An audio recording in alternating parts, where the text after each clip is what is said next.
Muslim couples, both couples are working. Who's raising the kids? Muslim couples are working.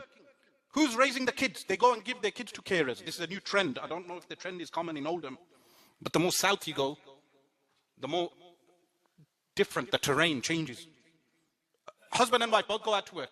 So the woman, she demands her Islamic rights. You want to talk about Islamic rights? Talk to me. You're earning money, then you need to contribute to the house, because when they say the man pays for the costs, it is when the woman stays at home and looks after his home. It's when she cleans his home, she cooks his food, and she raises his children.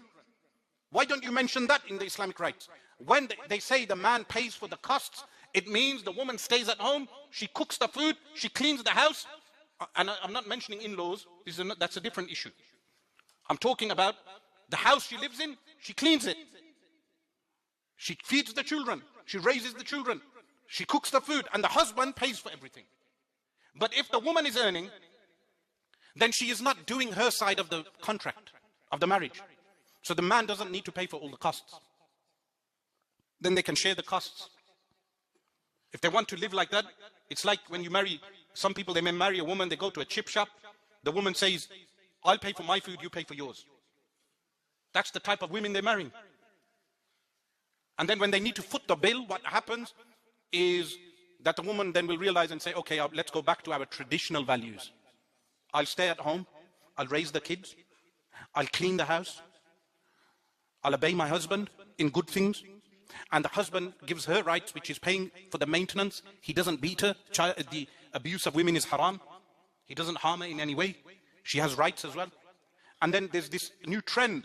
There's a new trend on these social media 2-second attention span social media people that they put out for the women, misguiding them. That is, they say, the woman doesn't need to cook and clean. The woman doesn't need to cook and clean in the house. That's not her obligation. That's false. Because what that means, the Shafi'is say this, what that means, let me tell you what it means. When the fiqh books say the woman doesn't need to cook and clean, what it means, she should be ready at all times for her husband. So she's not busy with cooking and cleaning. Do you understand what I mean? She should be ready for her husband all the time. But what do? These women, they will only dress out when they go onto the roads. They will dress up.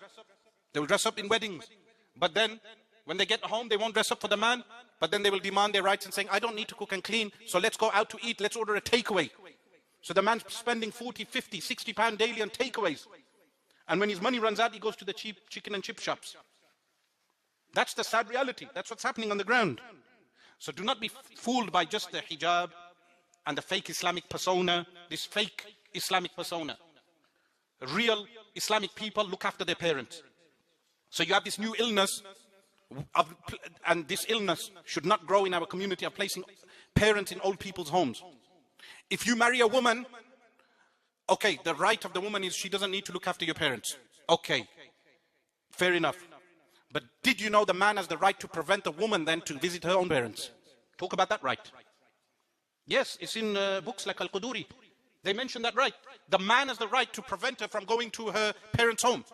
You don't want to look after my parents? You're not allowed to visit your parents. If your parents want to visit you, they can talk to you at the door. It mentions that in the fiqh books.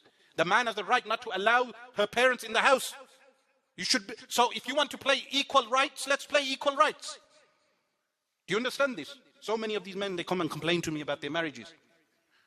If I started a legal firm giving you your Islamic rights, the woman doesn't want to look after your parents, okay, Islamic rights, she cannot go and visit her own parents. Then some of these women, what they will do, they'll make cakes for their next door neighbor and put it on social media.